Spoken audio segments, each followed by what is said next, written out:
Voy a primero tratar de responder las preguntas que se me han entregado. Creo que el primer grupo, voy a leer las 3 preguntas, trata alrededor de la Trinidad. Tengo una preocupación por la doctrina de la iglesia unitaria, o de las iglesias unitarias. Pienso que, aunque no es un tema nuevo, esta corriente se está proliferando en América Latina. ¿Habría alguna ayuda desde el libro de Efesios para hacerlo, o para hacer frente? La otra pregunta, ¿cómo explicaría las funciones del Dios Padre, Hijo y Espíritu Santo?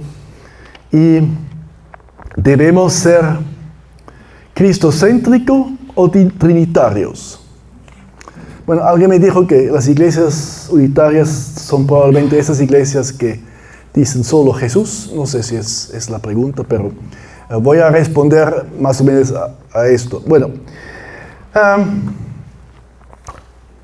lo que es cierto es que toda la Biblia, aunque no haya una doctrina específica elaborada al estilo griego o moderno sobre la Trinidad, la Biblia une claramente que Dios Padre tiene que ver con Dios Hijo y tiene que ver con Dios Espíritu Santo.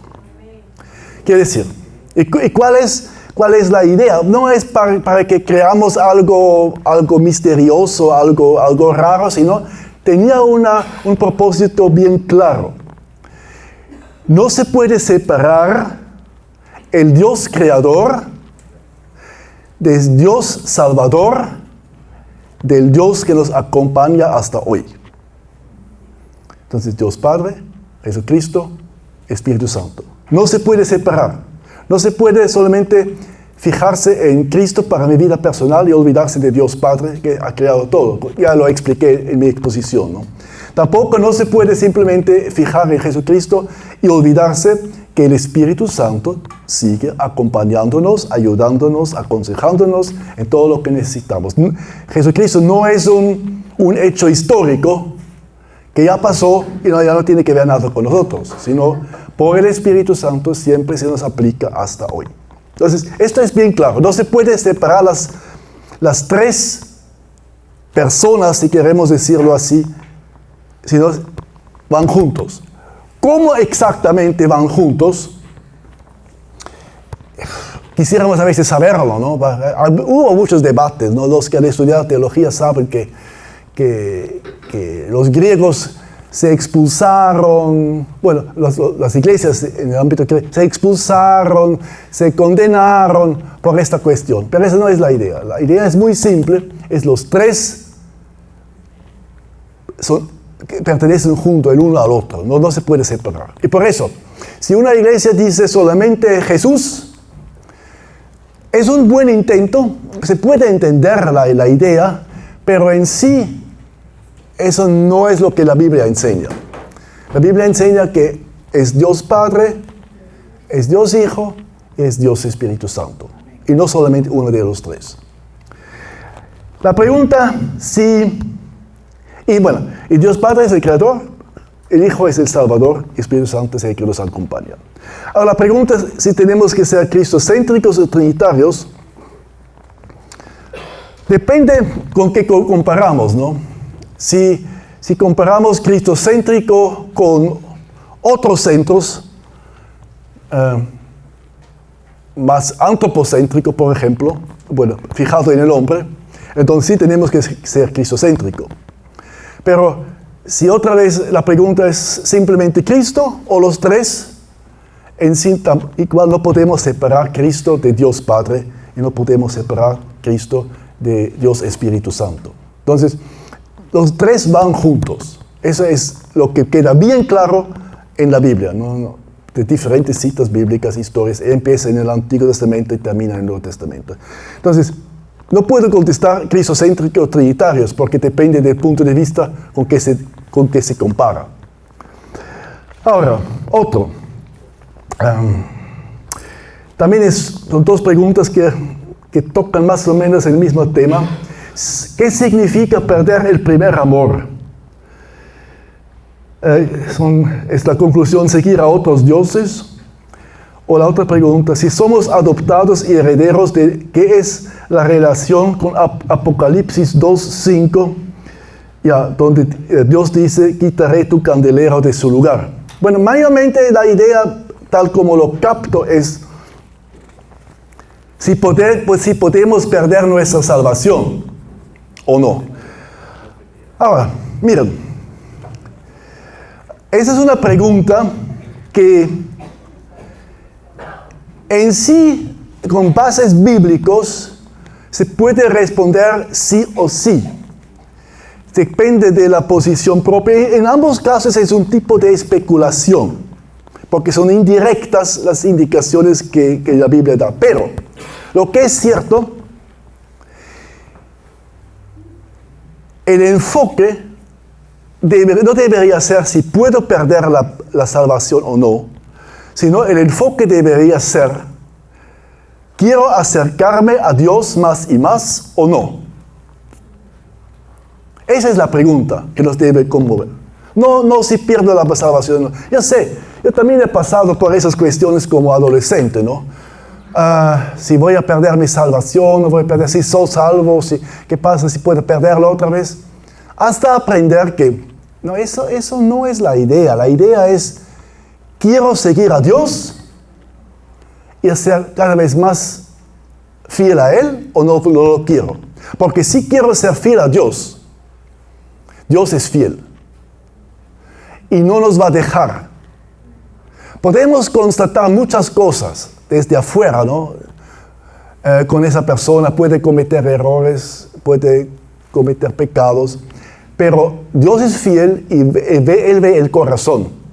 Y si queremos de verdad ser fiel a Él, Él también es fiel. Hasta es más fiel que nosotros. Entonces, no tenemos que tener miedo de perder la salvación y dejarnos incomodar. La he perdido, puedo volver.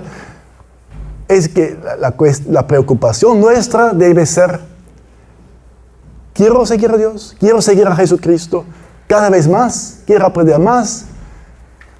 Y si ¿qué es eso? Si de verdad eso quiero hacer, en el fondo de mi corazón, vamos a seguir con Dios, porque Dios es fiel. Eso es por lo menos es mi posición. Y después hubo una pregunta ya que me había esperado. Es que será referido a la obediencia en la primera parte. No me quedó claro. Podría dar un versículo que lo sustente. Es que yo sé que en ciertos contextos se enfatiza mucho la obediencia. Yo he dicho, si no me equivoco, en la Biblia no encuentro obediencia por obediencia. Ahora, si me preguntan por un versículo, es casi como al revés. Por no haber versículo, en cuanto a la muy grande importancia de obediencia, podemos deducir que eso no es lo primero. Les voy a explicar algo ilustrando sobre Génesis, Adán y Eva. Cuando se predica mayormente sobre Adán y Eva, se dice que fueron expulsados del paraíso por no obedecer a Dios. Que sí es cierto, pero la pregunta es, ¿y por qué Adán y Eva no obedecieron a Dios? Y la cosa es que, en primer lugar, pensaban que saben mejor que Dios. Y prestaron su atención a la serpiente. La serpiente dijo otra cosa. ¿De verdad Dios es bueno? Entonces, pensaban que este criterio es mejor que lo que Dios ha dicho. Entonces, se consideraban más inteligentes que Dios. Y en segundo lugar, cuando la serpiente les dijo, no, Dios no habrá dicho eso, no habrá pensado eso, ellos no podían decir, pero serpiente, confiamos en Dios. Y si Él dice algo, tiene buenas intenciones. Por eso tenemos plena confianza en Dios. Por eso no te vamos a hacer caso. Y eso quiere decir, aparte de querer saber lo mejor que Dios, no tenían confianza en Dios. Y por esas dos razones, al final decidieron no obedecer. La obediencia siempre tiene que ver con esas dos cosas. Alguien obedece a alguien si le tiene confianza. Y le obedece si en el mismo sentido considera que el otro sabe mejor. Usted puede ver eso en los niños, ¿no? Si ellos piensan que sí, los padres, lo que ellos dicen está bien, entonces lo hacen. Por ejemplo, si el padre dice, ya, tendrías que comer un chocolate. Ya, sí, está bien, ¿no? Es buena idea, le tengo confianza y lo voy a comer. Pero si algo no le gusta, entonces tiene otra posición y piensa que el padre no tiene razón, entonces no le obedece. Y por eso siempre digo, la obediencia no es por obediencia. Se desobedece porque no se confía en Dios y se desobedece porque uno piensa que sabe mejor que Dios. Si ustedes confían en Dios, si ustedes están convencidos que Dios sabe mejor que ustedes le van a obedecer. Porque es la lógica, ¿no? Entonces, por eso es la obediencia. Hay la confianza primero y la convicción de otro sabe bien lo que Él quiere que yo haga. Y por eso no es obediencia ciega en ese sentido para mí, sino es porque uno está convencido de confianza y que el otro sabe y quiere lo mejor para mí. Otra pregunta era que, bueno, son más preguntas sueltas. Dios Padre compró nuestra libertad. El medio de pago fue la sangre de Jesucristo. ¿Quién recibió ese pago? Bueno, yo pienso que Dios mismo recibió este pago, aunque suena raro, no, ilógico, y los griegos seguramente dirían que eso no funciona. Yo pienso que sí, es que Dios mismo recibió el pago de su Hijo. No me pregunten cómo es eso exactamente, pero es lo que vemos en la Biblia, ¿no? Porque Cristo nos reconcilió con Dios. Y cómo funciona exactamente eso entre Dios Padre, Dios Hijo, Dios Espíritu Santo, ya es casi como ver detrás del telón y querer entender algo de la realidad de Dios que no es nuestra realidad. A veces yo decía, para provocar a mis estudiantes, en este misterio de cómo es exactamente con Dios. ¿Y qué hacen ustedes si ustedes llegan al cielo y se dan cuenta que son 4 personas, no 3?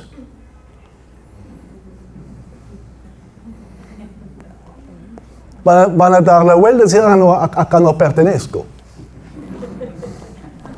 Solamente me han enseñado 3, acá sobra 1. Es que Dios nos ha revelado 3.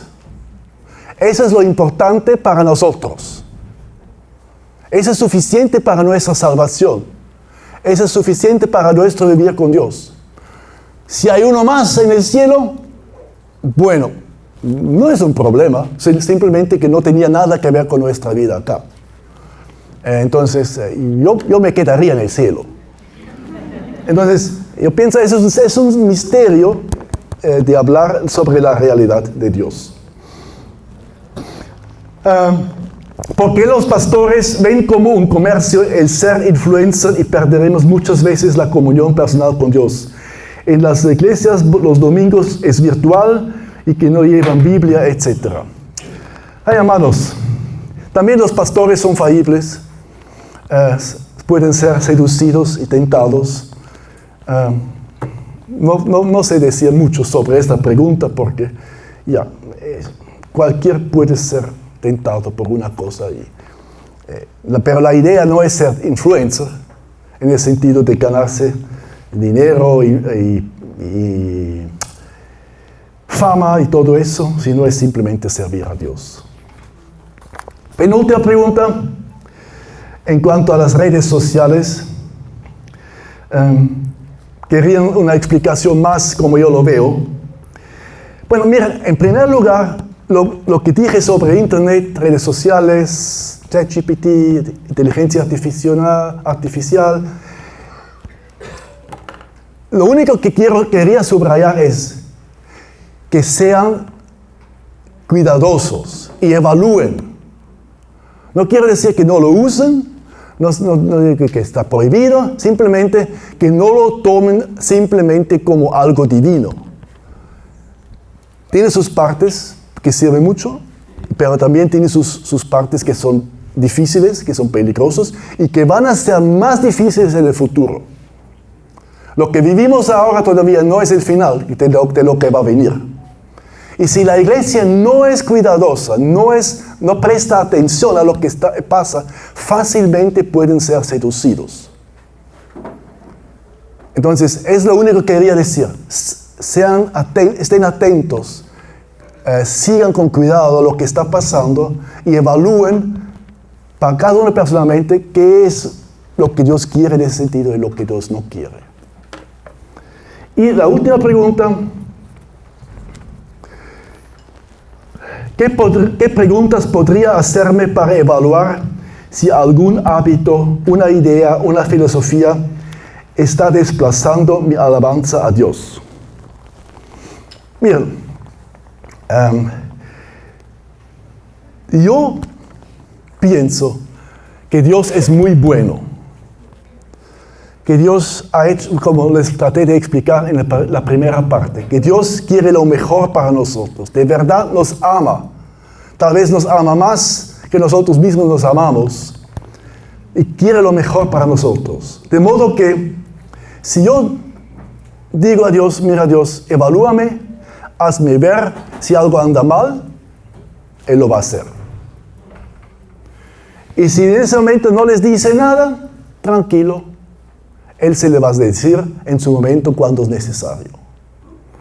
A veces andamos con mucha preocupación, mucho miedo.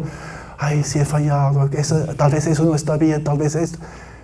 Pero en sí podemos estar mucho más tranquilos porque, por lo menos yo pienso que Dios es tan bueno que Él conoce nuestro corazón, conoce nuestro pensar y sabe si de verdad, a pesar de todo, a pesar de toda apariencia, queremos seguirle a Él, vivir con Él, Él nos va a ayudar.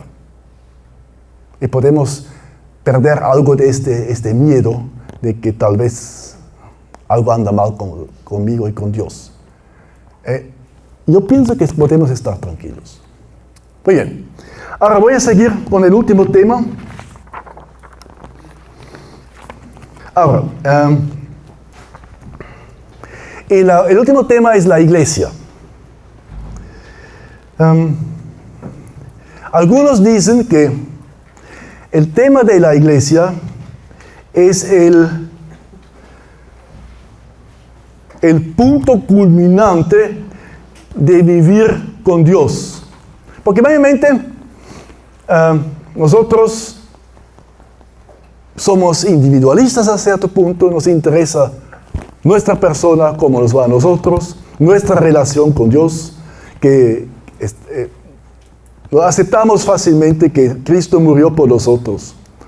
Entonces, eso nos es fácil. Pero la iglesia es un reto muchas veces.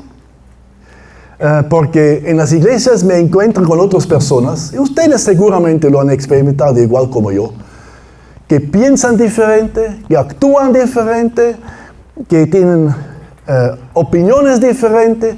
A veces ya me llevo bien con ellas, a esas personas, y a veces no me llevo bien, a veces son una molestia. Entonces, la iglesia es todo un conjunto de personas donde vamos a aprender a vivir juntos. Y es un desafío, ¿no? Entonces, tal vez este tema de la iglesia es algo que nos desafía. Y claro, si hablamos de la madurez espiritual, esto también nos ayuda a madurar la iglesia. Porque nos obliga, nos desafía a vivir con otros. Yo puedo vivir bien conmigo mismo, ¿no? Porque ya me quiero a mí, está bien, pero vivir con alguien más, y algunos ya con el matrimonio lo saben, ¿no? Ya vivir con la esposa, ¿no? Es un desafío, porque si fuera como yo, ya sería mucho mejor, ¿no? Entonces es una sola persona más, ¿no? Ya tenemos a veces problemas. A veces con nuestros hijos, ¿no? Que son diferentes a nosotros. Y causan dolor de cabeza. Entonces imaginarse con toda una iglesia donde hay muchas más personas y todos son diferentes, vivir juntos, esto es un buen campo para madurar en la fe. Sufriendo, quejándonos, pero también amándonos, ayudándonos. Pero sí, de verdad, iglesia es un desafío. Y en sí, la iglesia también es una forma de este trabajo que mencioné, que es la forma concreta como obra Dios. Entonces podemos trabajar juntos a pesar de nuestra diferencia.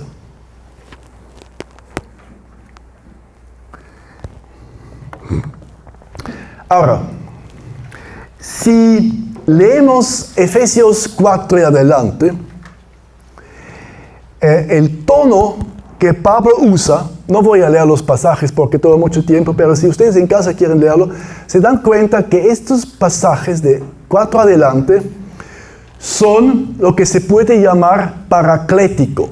Ahora les voy a explicar qué significa este término paraclético. Ustedes saben que el Espíritu Santo también se puede llamar paracleto. Pero este término tiene una connotación que es muy importante e interesante saber. Paracletos es un término griego. Tiene un verbo que es parakaleo y aparece en varios lugares del Nuevo Testamento. Lo interesante de este verbo es que se puede traducir como invitar, llamar, animar, aconsejar, llamar la atención. Entonces tiene toda una gama de significados.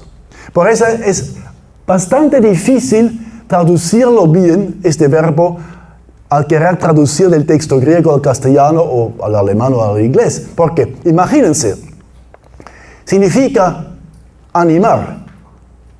Pero animar es muy diferente a llamar la atención.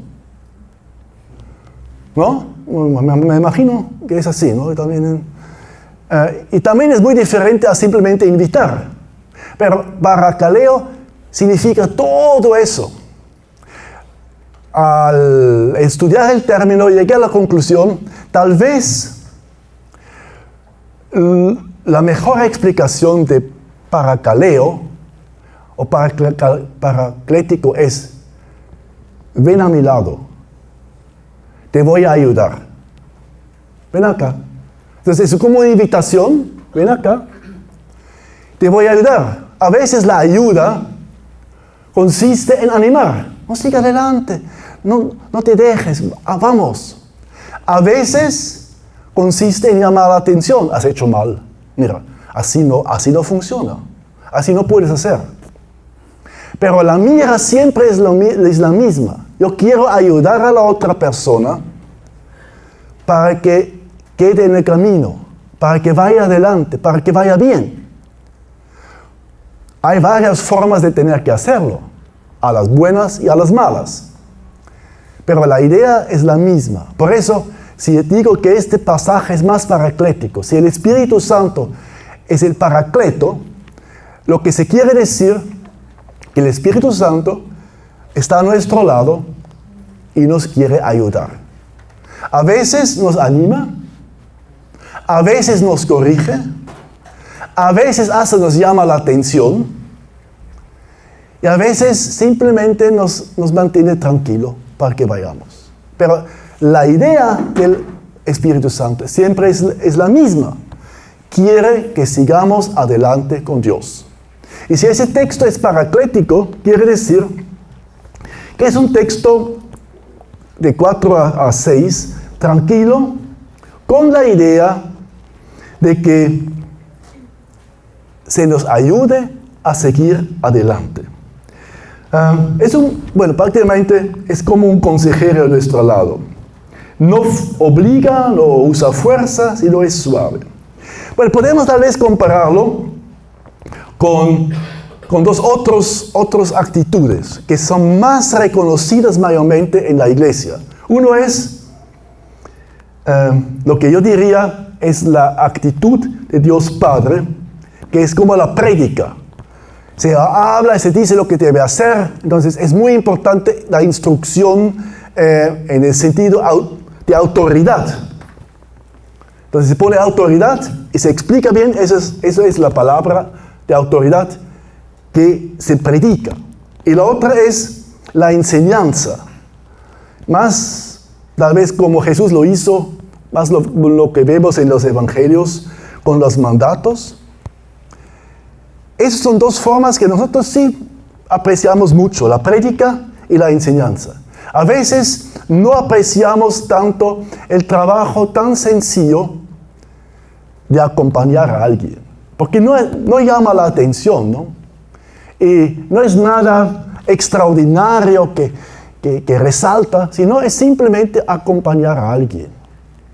Si ustedes van con un amigo que es un buen amigo en Cristo, y el amigo les ayuda a decir, mira, usted puede hablar con él y les da un consejo, eso es ayuda espiritual. No tiene que predicarles, no tiene que hacer un estudio bíblico, simplemente conversando ayuda a solucionar un problema, a ver una cosa de otro ángulo, pero el problema es que no llama la atención. Y a veces, preferimos eso. Entonces, este pasaje sobre la iglesia también es bastante tranquilo, porque simplemente quiere ayudarnos para desenvolvernos en la iglesia. Es como esta imagen del buen pastor, ¿no? Que el buen pastor no predica, no enseña, simplemente está al lado de las ovejas y les ayuda. Ahora, la iglesia, vamos a repasar en cuanto a la iglesia. La iglesia no es un mall como Larcomar. Entonces, no es una tienda para consumir y elegir lo que me gusta. Eso no es. No es una organización para mandar, estructurar o cumplir un rol como un funcionario. Aunque a veces las iglesias parecen eso, ¿no?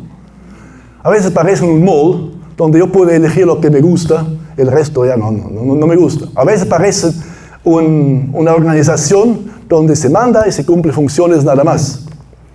No es la idea bíblica. No es un lugar de entretenimiento para sentirse bien y divertirse. Es bonito estar en la iglesia y disfrutar de la compañía, del compañerismo de otros, pero la primera idea no es el sentirse bien, sino estar bien con hermanos y hermanas junto con Dios. Tampoco es un negocio para usar técnicas de propaganda y atraer más gente, o para usar técnicas de comunicación, o para aumentar el diezmo y tener más proyectos. Leí una vez un comentario un poco cínico de un teólogo que dijo: si quieres hacer funcionar bien una iglesia, tienes que tener un proyecto. Y si se acaba el proyecto, tienes que tener otro proyecto.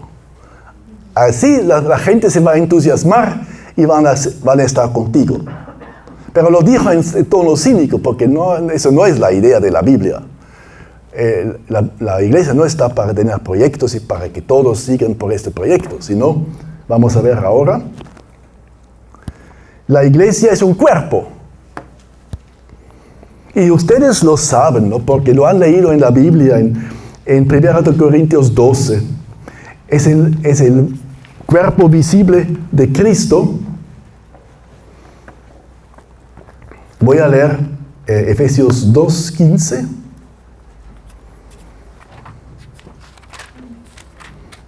Donde dice,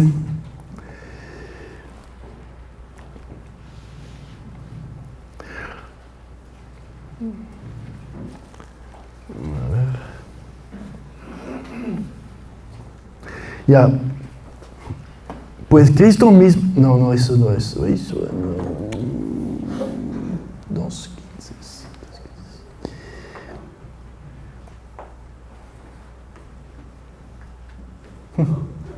Bueno, me equivoqué, parece. No me parece, por lo menos en esta traducción.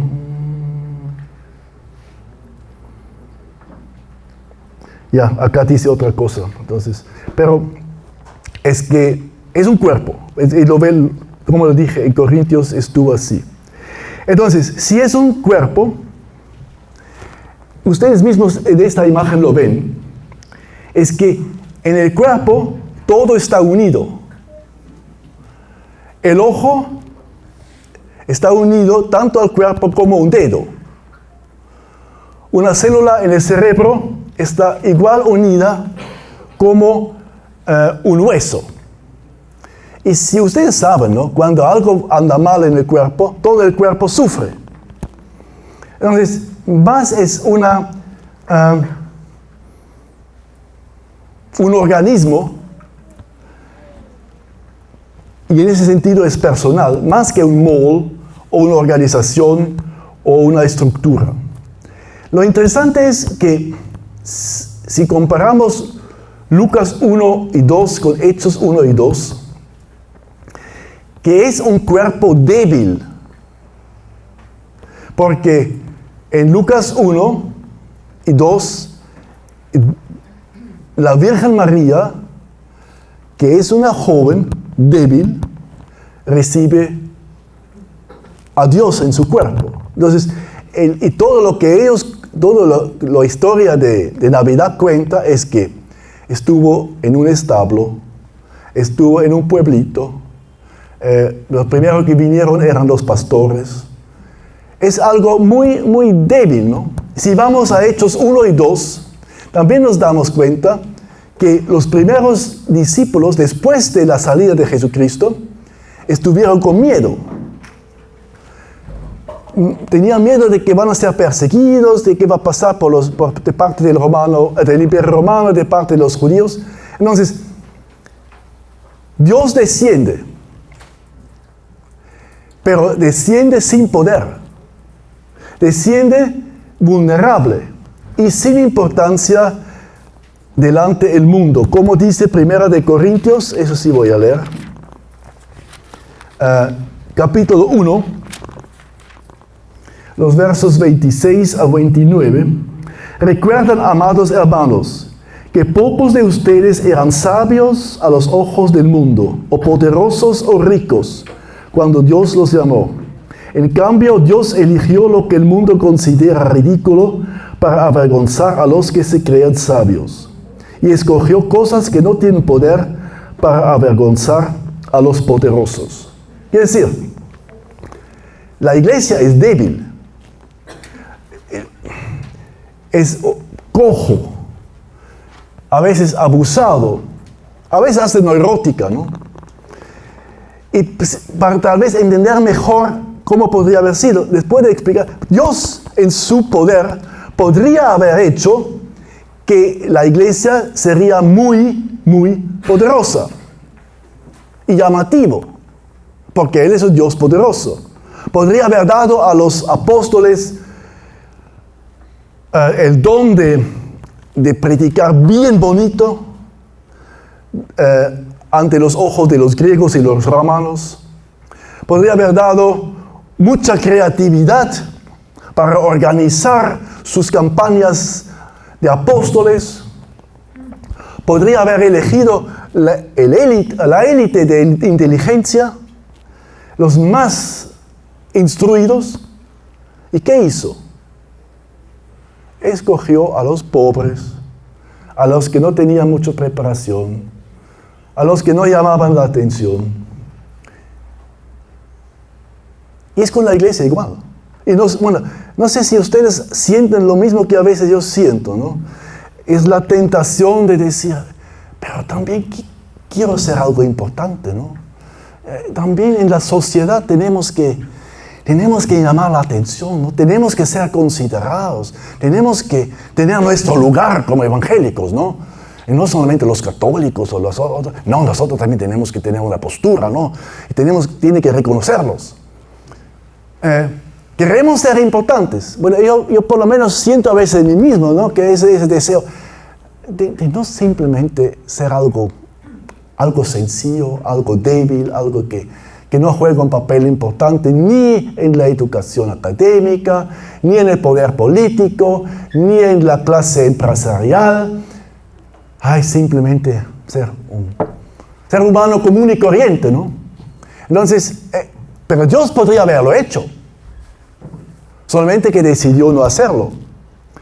Entonces, la iglesia igual es una iglesia con todo, ¿no? Hay cristianos fervientes, hay cristianos religiosos, hay cristianos tibios, hay cristianos dudosos, hay de todo.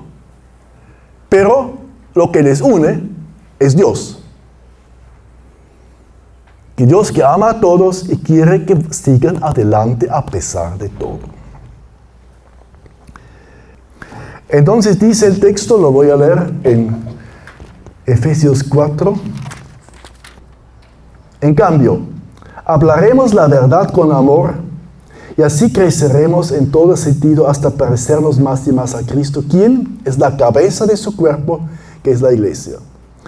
Él hace que todo el cuerpo encaje perfectamente y cada parte, al cumplir con su función específica, ayuda a que las demás se desarrollen y entonces todo el cuerpo crece y está ahí sano y lleno de amor. Entonces, ahí dice que es Dios que usa este cuerpo débil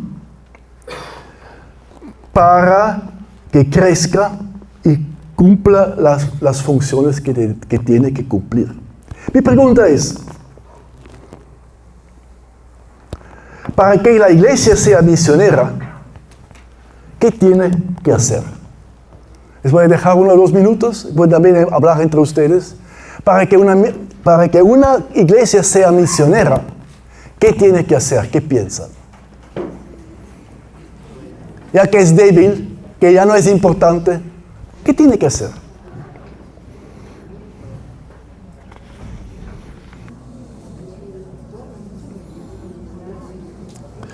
Bueno, no sé qué ha pensado, les voy a dar mi opinión en base de lo que dice la carta a los Efesios.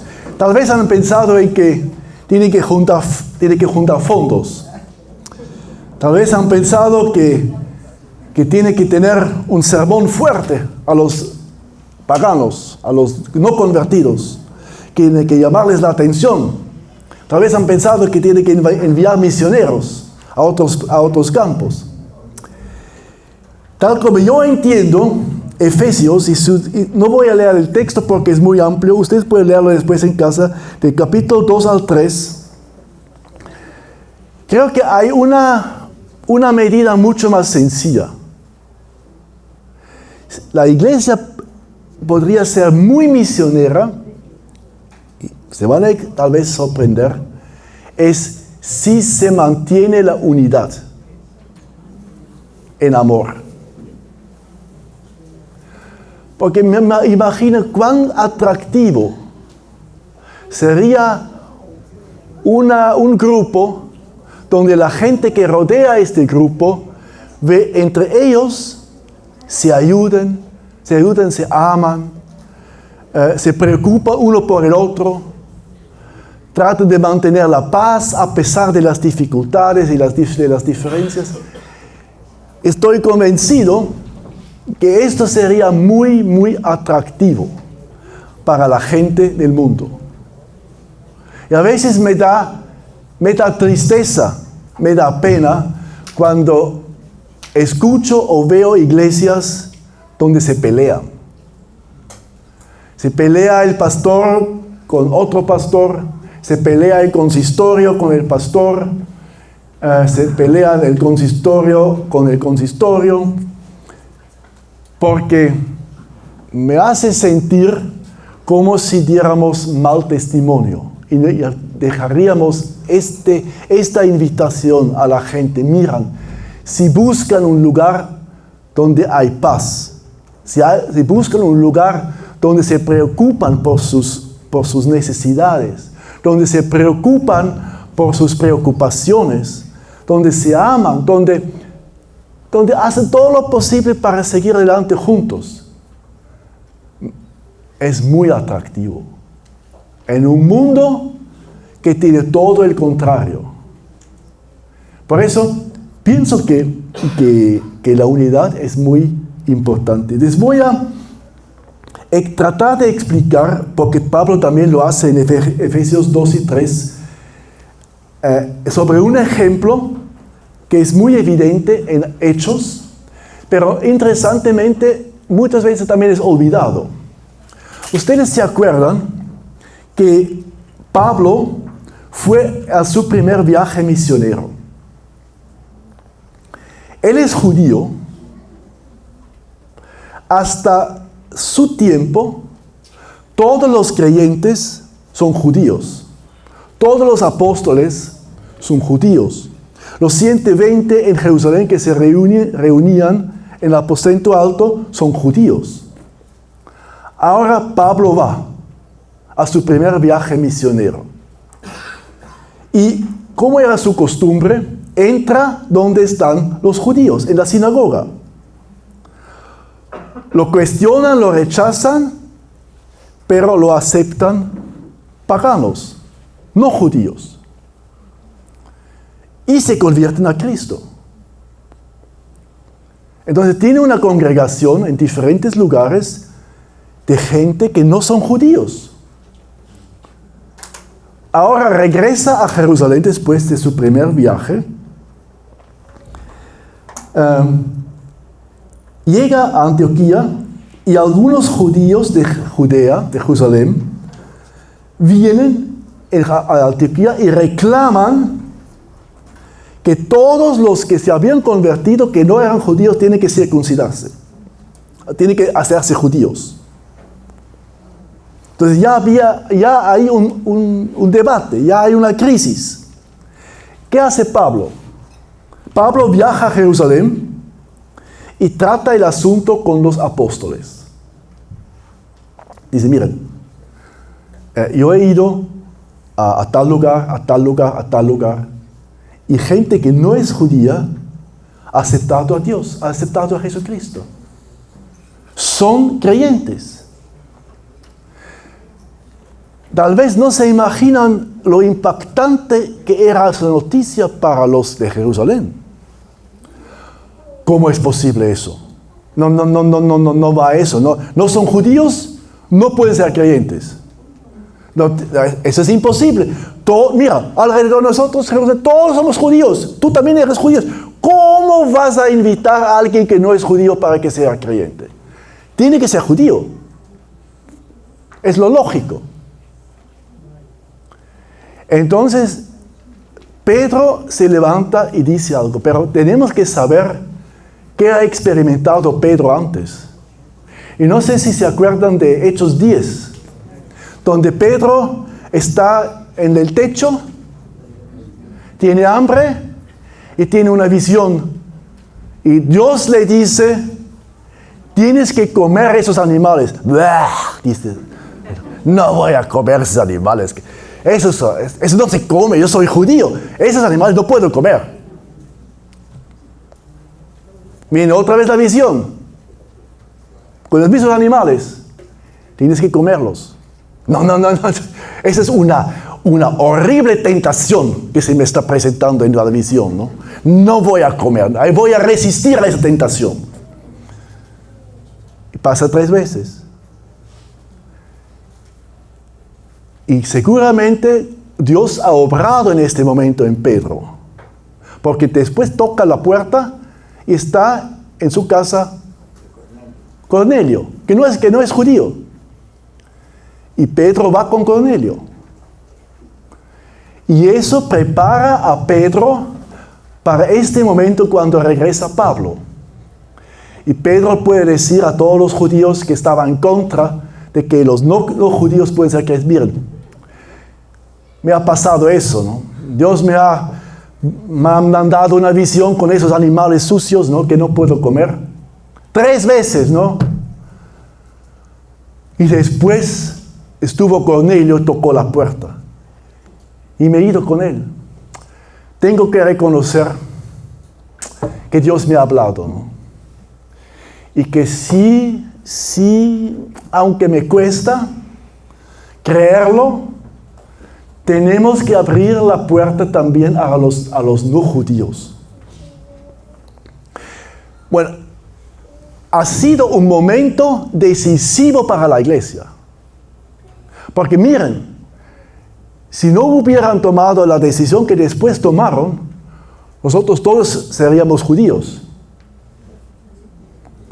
circuncidados. Si no, no podríamos ser cristianos. Entonces, es muy impactante. Muchas veces se deja percibido que este evento es muy importante, ¿no? Se toma como historia interesante, no para nada más. Pero es una historia muy decisiva y cómo Dios preparó todo eso, ¿no? Preparó a Pedro con visiones, preparó a Pedro con Cornelio, preparó para que pueda después responder a esta inquietud de Pablo. Y al final, tomaron una decisión. Yo siempre me río un poco, ¿no? Después, estipularon ciertas reglas que no tenían ni que ver con circuncisión, ni con guardar el sábado. Era algo de no comer sangre, de pureza sexual, para no ofender a los... Nada de esos rituales que nosotros dijéramos son muy importantes para ser judío. Pero esa es la obra de Dios, para que puedan mantener la unidad. Y claro, Pablo en sus cartas, Efesios, también a los romanos, siempre habla sobre este punto, porque era un punto muy decisivo en aquel entonces, en su momento. Siempre era el debate. Los paganos o los no judíos pueden ser creyentes sin ser circuncidados o sin hacerse judíos. Y se confirmaba y confirmaba que sí. Y de esta manera podían mantener la unidad. Entonces no hubo 2 grupos. Un grupo judíos cristianos y un grupo cristianos paulinistas, de seguidores de Pablo, ¿no? Sino era un solo grupo, cristianos, judíos y no judíos, para mantener la unidad.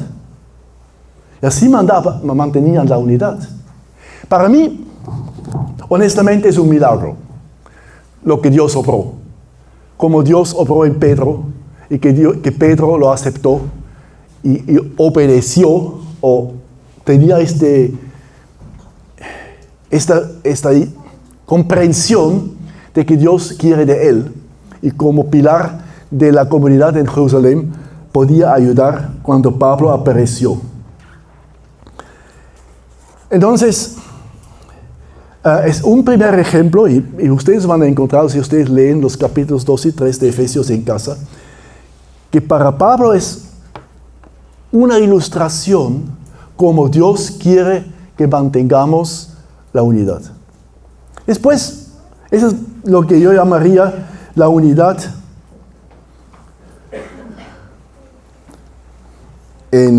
exterior de cristianos, de judíos y no judíos. También habla de una unidad interna, como yo la llamaría. Y esto voy a leer algunos versos de Efesios 4. A partir del verso 4 dice, pues hay un solo cuerpo y un solo espíritu, tal como ustedes fueron llamados a una misma esperanza gloriosa para el futuro. Hay un solo Señor, una sola fe, un solo bautismo y un solo Dios y Padre de todos, quien está sobre todos y en todos y vive por medio de todos. Entonces, eso es la base inmovible de la iglesia.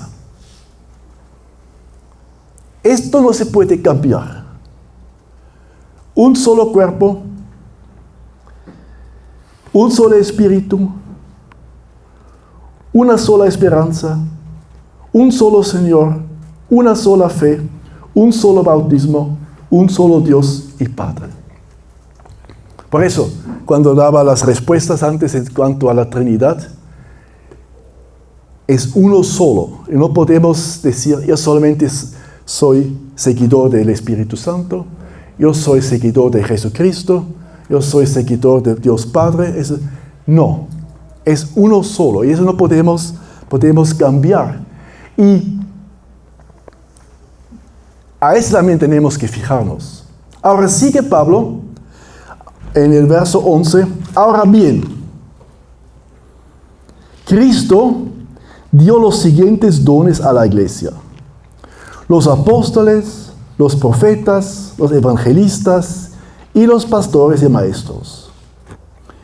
Ellos tienen responsabilidad de preparar al pueblo de Dios para que lleve a cabo la obra de Dios, edifique la iglesia, es decir, el cuerpo de Cristo. Bueno, en otras cartas, Pablo menciona otros dones, otras funciones.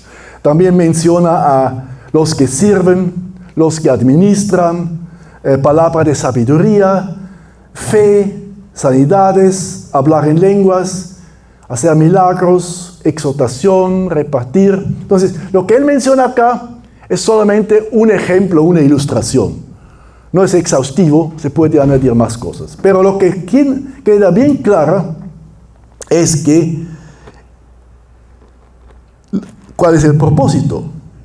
Ellos tienen la responsabilidad de preparar al pueblo de Dios para que lleve a cabo la obra de Dios y edifique la iglesia. Entonces, ¿qué quiere decir con eso?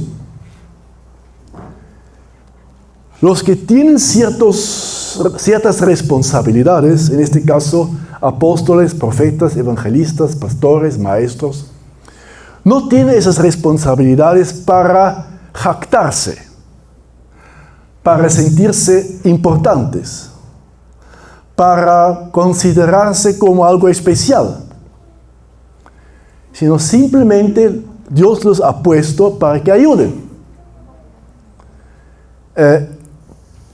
para que la iglesia sea madura y sea unida.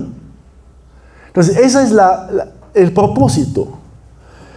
Cualquier don que ustedes tengan, cualquier función que ustedes tengan, sean tutores, sean sean pastor, sea parte del consistorio,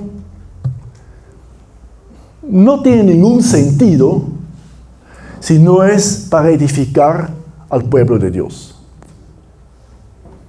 Yo sé que no siempre es así en las iglesias, ¿no? Pero esa es por lo menos la idea. ¿Y para qué es eso? También es para mantener la unidad dentro de la iglesia. Entonces, tenemos que tener una unidad recibiendo a los de afuera, pero también tenemos que mantener dentro de nosotros, y los que tienen una función dentro de la iglesia, lo tienen para que ayuden a mantener esta unidad. Y esta unidad va a ser atractiva para los que están todavía fuera. Entonces, es muy, muy sencillo y pienso que que a veces podemos ahorrarnos debates sobre ciertas cuestiones si nos fijáramos en lo básico que he leído en el verso 4 y 5 y también nos fijemos en para qué sirven las funciones que tenemos dentro de la iglesia.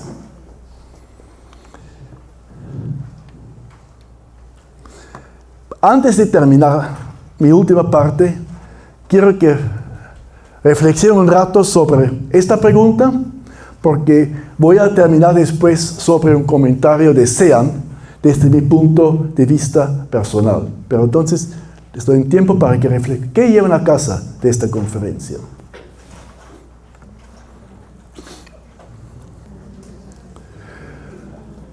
Bueno, voy a terminar con algunas palabras personales sobre ETE en general, Sean. Yo no conocí mucho de Sean o ETE hasta el año 2011 más o menos, donde me invitaron para formar como asociación a ETE Perú. Y como presidente, yo tenía que tener por lo menos una idea de qué se trata. Entonces empecé a leer sobre los orígenes de ETE, de Sean, sus materiales, su metodología. Y me di cuenta en cierto momento que no es fácil ser un tutor, porque mayormente el sistema educativo en aquel entonces todavía más consistía en que el profesor habla, el estudiante o alumno escucha, lo cual no es la idea de la metodología de ETE. Entonces por eso empezamos estos talleres que el hermano Dirk presentó. Regresé a Suiza en 2019 por jubilarme. Presencié en Suiza lo que es COVID. También empecé a leer artículos sobre el uso de Internet, la inteligencia artificial, las redes sociales, la neurociencia. Y hace 2 años me designaron como coordinador de Sean para América en general. Y en todo este proceso,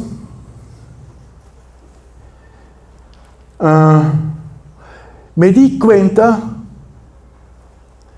que probablemente los grupos de ETE o los grupos de Sean en el futuro van a jugar un papel importante. Yo puedo decir que casi me hizo hincha de ETE o adicto a ETE o algo así, ¿no?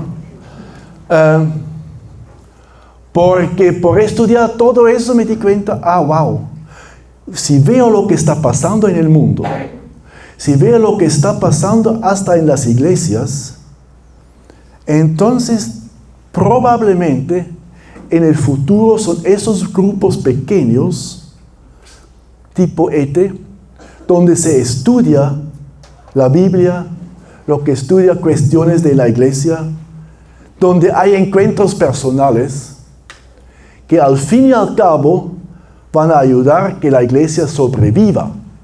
Ahora, suena un poco exagerado, ¿no? Viendo que hay muchas iglesias acá y que hay iglesias grandes. Lo que pasa es lo siguiente: todo el mundo se desarrolla hacia lo impersonal. Las relaciones personales, bueno, es mucho más evidente en Europa que acá todavía probablemente, tienden a hacerlo todo impersonal. Ustedes pueden estudiar virtualmente, se puede tener lo que mencioné, su chat GPT y conversar con Siri o con Alexa como consejeros. se puede alabar a Dios en su casa escuchando alabanzas en su computadora. Se puede escoger un buen sermón de algún sitio en casa, tomar su café mientras uno está sentado en casa. Y yo puedo hacer toda una vida cristiana sin encontrarme con nadie. También puedo hacer una vida secular, encontrarme con muy pocas personas. No sé si también los jóvenes también tienen problemas con relacionarse acá. Pero en Europa hay muchos jóvenes que prefieren estar frente a su computadora, jugar ahí, tener un avatar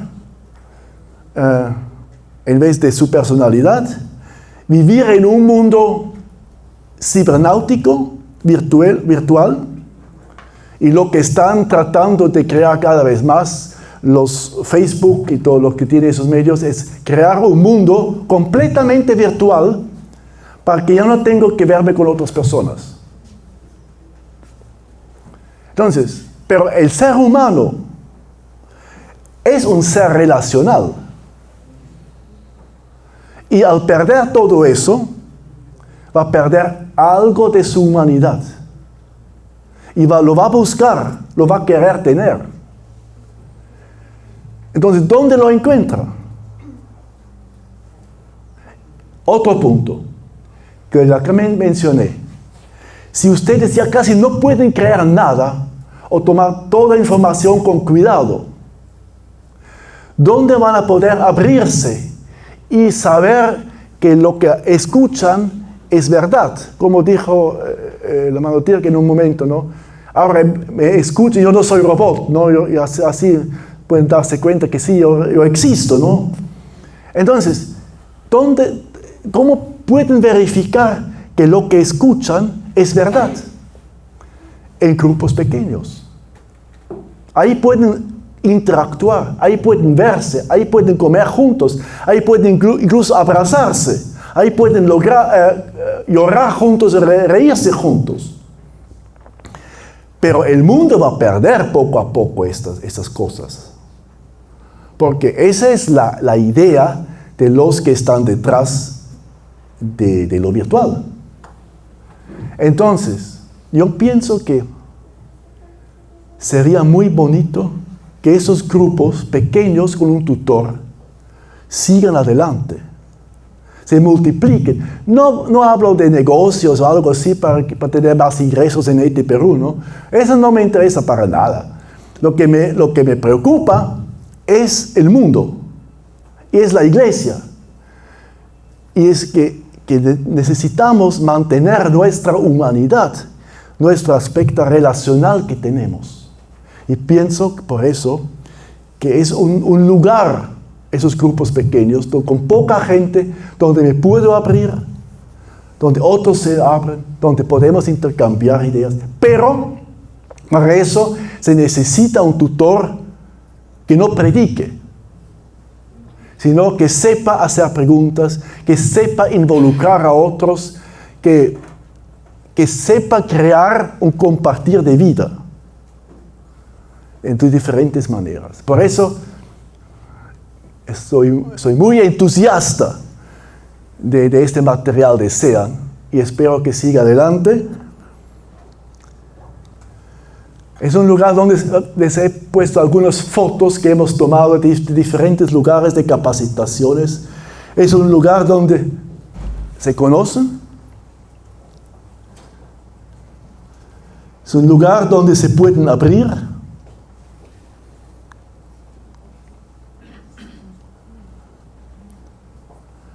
Es un lugar donde pueden compartir vida.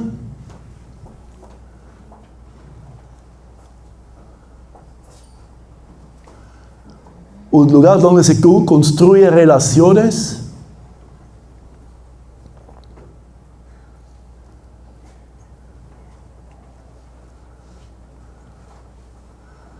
Donde se pueden animar y acompañar.